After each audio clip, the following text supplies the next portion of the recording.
Hi guys, this is Neha. स्वागत है आपका एग्ज़ाम वर्ट में।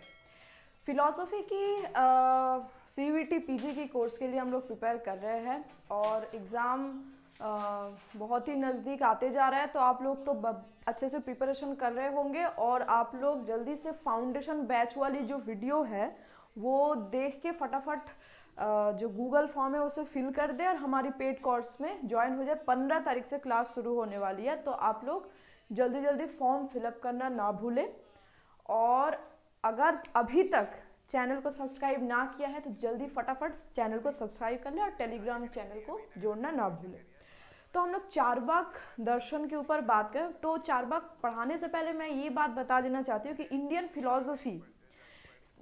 फिलॉसफी से CUET PG में लगभग, मैं अगर बहुत गलत ना हूँ तो 40 से 50% क्वेश्चन इंडियन फिलॉसफी यानी कि भारतीय दर्शन से आता है। ठीक है, तो इंडियन फिलॉसफी के सारे कॉन्सेप्ट्स को रट के पढ़ना है। ठीक है, और सारे कॉन्सेप्ट्स को मैं बहुत ही अच्छे से अपने अकॉर्डिंग प्रेजेंट करूँगी जिससे आपको एक भी MCQ आपकी ना छूटे। ठीक है, क्योंकि एक एक्सपीरियंस है। और हालांकि अब मैं अगर अपनी बात कर लूँ तो मैं अभी JNU से मास्टर्स कर रही हूँ और मुझे रिसर्च करना है इंडियन फिलॉसफी के। तो अगर इंडियन फिलॉसफी आप मुझसे पढ़े तो मुझे ये आशा है कि कोई भी MCQ आपकी ना छूटे।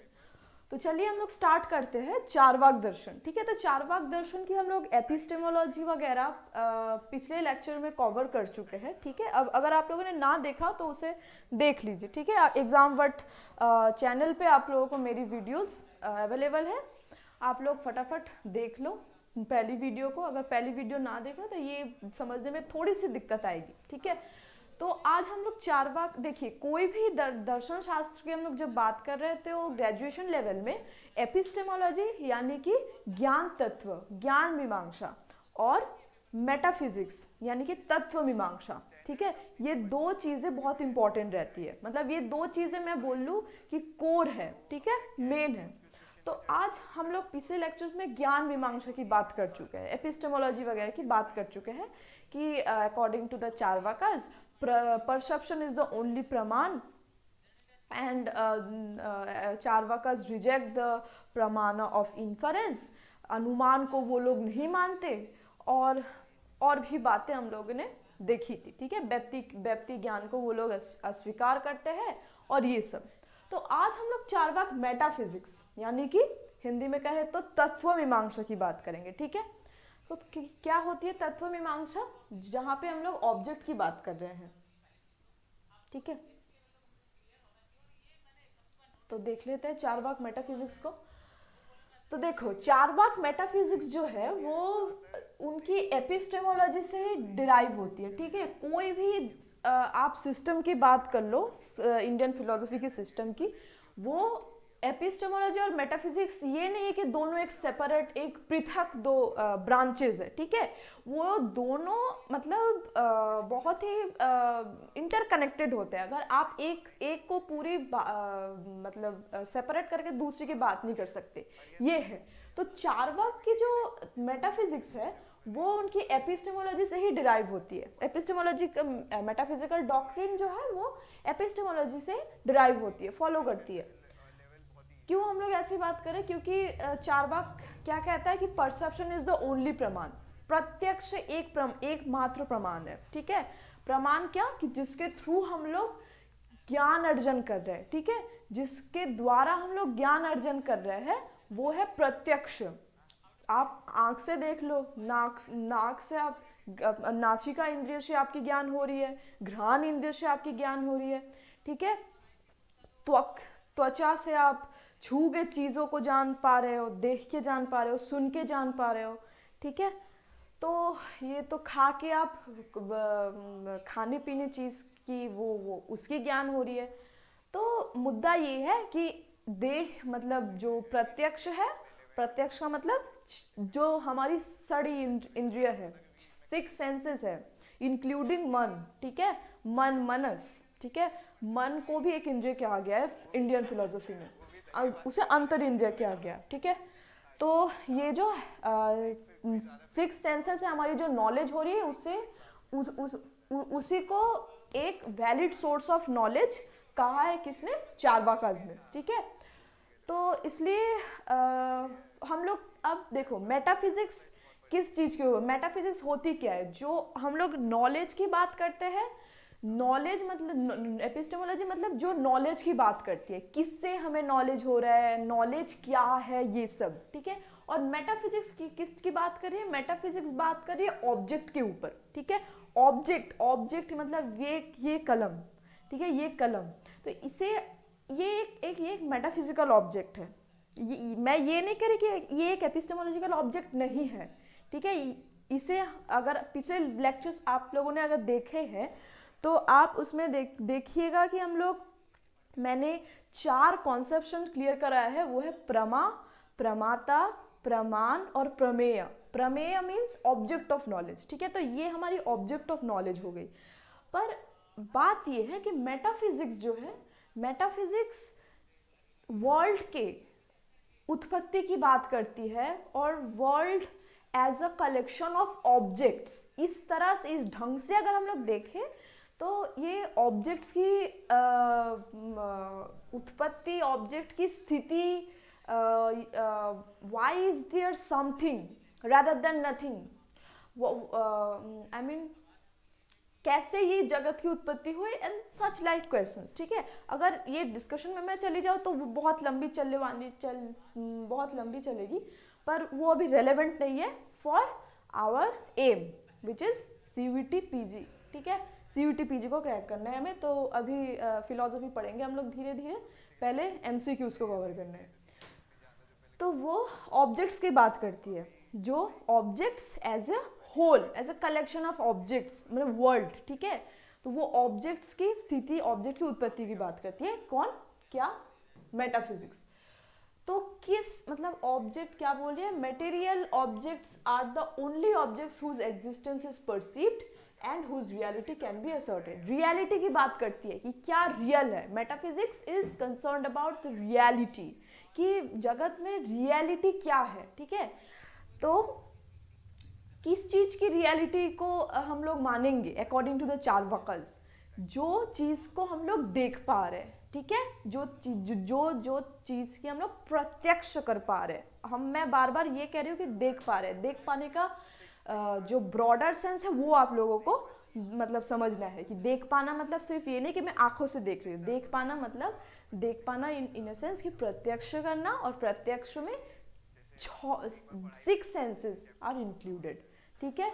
तो हम लोग वही चीज, वही ऑब्जेक्ट की एग्जिस्टेंस को, existence is a notion of metaphysics, ठीक है। मेटाफिजिक्स की आलोचना में ये अंतर्गत है, एग्जिस्टेंस हो गई, रियलिटी हो गई, ये सब मेटाफिजिकल बातें हैं, ठीक है। मेटाफिजिक्स के अंदर ये सब बातें की जाती है।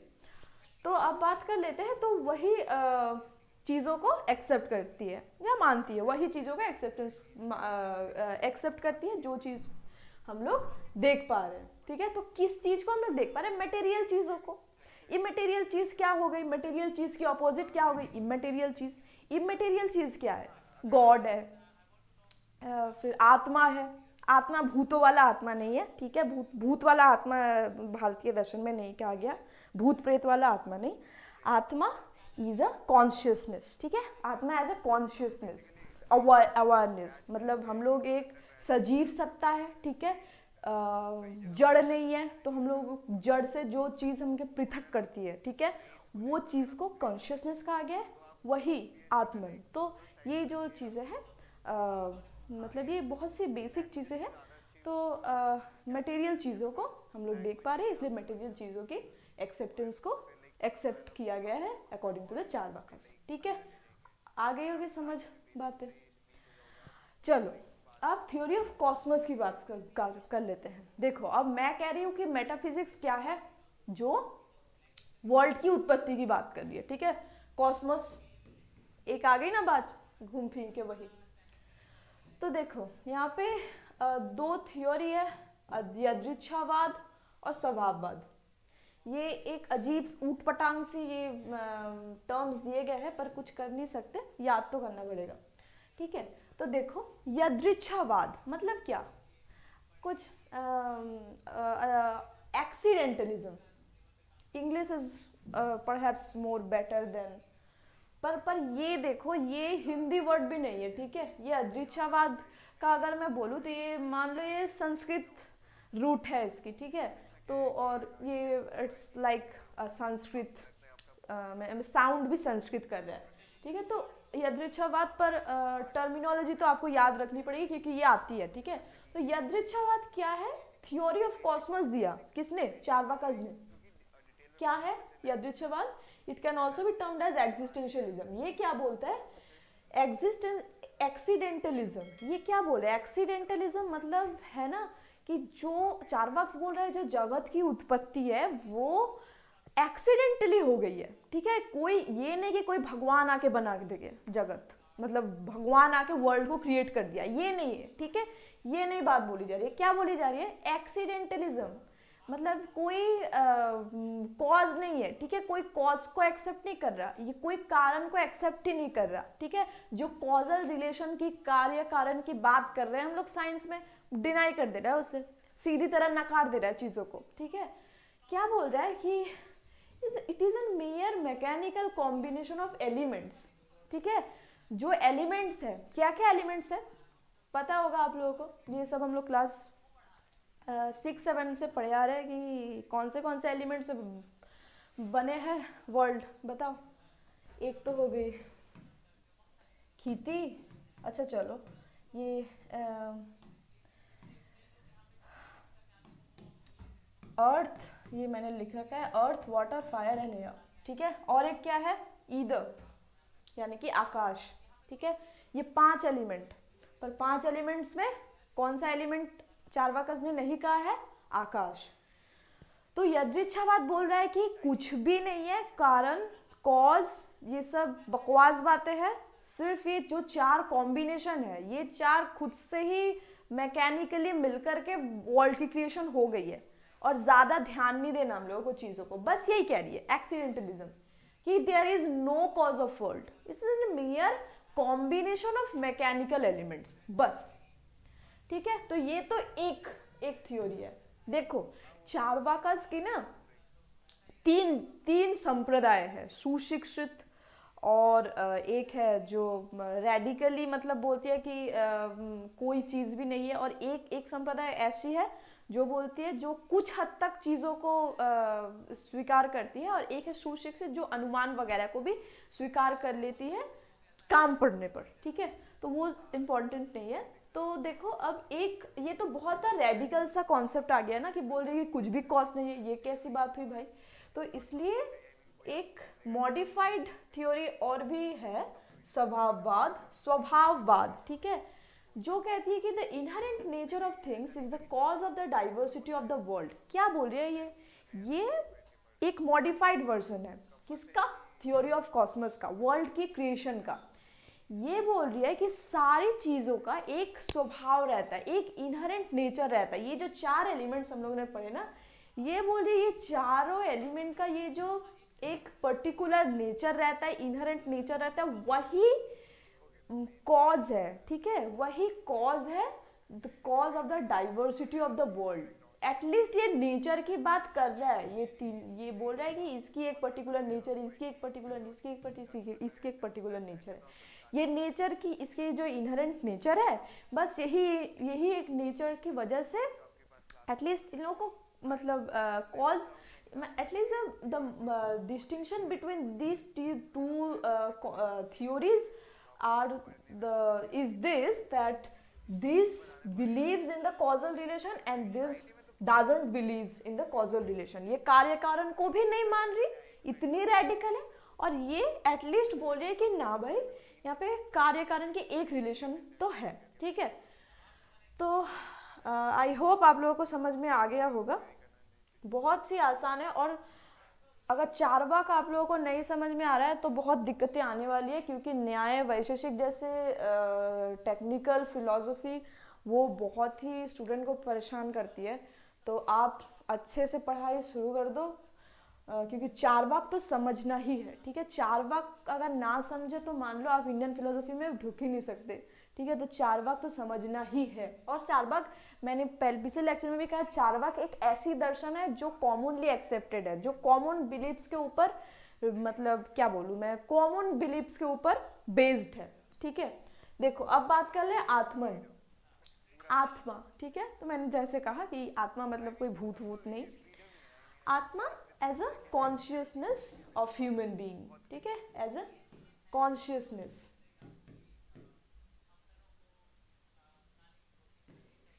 पूरी इंडियन फिलोसफी ना इस कॉन्सेप्शन के ऊपर बेस्ड है, कॉन्शियसनेस, ठीक है। तो कॉन्शियसनेस की क्या थ्योरी है, आत्मन की क्या थ्योरी है, सोल की क्या थ्योरी है? According to the Charvakas there is no soul और आत्मन। क्यों नहीं भाई, मैंने आगे ही पहले ही कह दिया ना, क्योंकि परसेप्शन तो कर नहीं सकते आत्मा की, तो कैसे मान लूं मैं कि आत्मा है, कॉन्सेप्ट कॉन्शियसनेस है, ठीक है। आप बोलोगे कि मन से तो मैं जान रही हूँ, तो मेरे मेरे अंदर एक अवेयरनेस है, एक चेतना है, तो मन से आप क्या उसे दिखा सकते हो? नहीं दिखा सकते हो ना। तो इसलिए, और ये भी है कि मतलब चार्वाक की थ्योरी इतनी आप इजीली रिफ्यूट कर सकते हो कि कुछ हद तक कुछ बुक्स वगैरह में किए गए हैं, और कुछ बुक्स वगैरह में बहुत ही आर्ग्यूमेंट्स के साथ चार्वाक को प्रतिष्ठित भी किया गया है। तो उस डिबेट में हम लोग नहीं जा रहे। तो ये बोल रहा है कि देयर इज नो सोल और आत्मन, क्योंकि ये एक ट्रांसेंडेंटल, एक अतीन्द्रिय चीज है जो जिसको हम लोग नहीं परसीव कर पा रहे, इसलिए there is no atman. The so called soul is simply the conscious living body, ठीक है। ये बस जो है ये शरीर है, लिविंग बॉडी है, इसके अलावा कोई सोल वोल आत्मा वात्मा कुछ नहीं है, ठीक है। और ये जो थ्योरी है इसकी, बस ध्यान में रखने की बात ये है ना, ये जो थ्योरी है देहात्मवाद और भूत चैतन्यवाद, इस टर्म को मैं थोड़ी सी डिफाइन कर देती हूँ। देहात्मवाद, देह आत्मा, मेरी ना हिंदी ज़रा अच्छी नहीं है, तो उसको आप लोग थोड़ा कंसीडर कर लेना। देहात्मवाद, जो शरीर है वही आत्मा है, आत्मा अलग से कुछ नहीं है। मतलब आत्मा को वो लोग डिफाइन कर रहे हैं in terms of body, in terms of living body, ठीक है। तो इसलिए ये थ्योरी का नाम है देहात्मवाद। और ये क्या बोल रहा है? भूत चैतन्यवाद। ये टर्म की क्या एक्सप्लेनेशन है? भूत मतलब वो जो चार भूत है, क्या क्या भूत, मतलब फिर से वो भूत नहीं, ठीक है। भूत मतलब एयर, वाटर, अर्थ, फायर, ठीक है। ये भूत चैतन्यवाद, ये जो चार भूत है, इसी भूत से सब चीज वो लोग डिफाइन कर रहे हैं, ठीक है। मटेरियल ऑब्जेक्ट को बोल ले, सोल बोल ले। तो ये चेतना है, ये चेतना भी वो लोग किन टर्म्स पे किसके अकॉर्डिंग एक्सप्लेन कर रहे हैं? भूतों के। भूतों मतलब वो चार एलिमेंट, ठीक है। भूत मतलब भूत नहीं, ठीक है। तो ये हो गई ये इनकी थ्योरी ऑफ सोल की कंसेप्शन, ठीक है। तो कॉन्शियसनेस क्या है? By product of matter, by product of matter which is भूत चैतन्यवाद। तो ये हो गई आज की चार्वाक की मेटाफिजिक्स। और एपिस्टेमोलॉजी हम लोग पहले ही कवर कर चुके हैं। तो ये हम लोग पूरी चार्वाक दर्शन को अच्छे से पढ़ लिया। अब हम लोग बाकी फिलॉसफी को भी स्टार्ट करेंगे। आप लोग इसलिए जुड़े रहे हमारे चैनल के साथ, और जल्दी से लाइक, कमेंट एंड सब्सक्राइब करें चैनल को, और पेड कोर्स के साथ हमारे जुड़े और अपने प्रिपरेशन को बूस्ट करते रहे। Thank you for watching this video.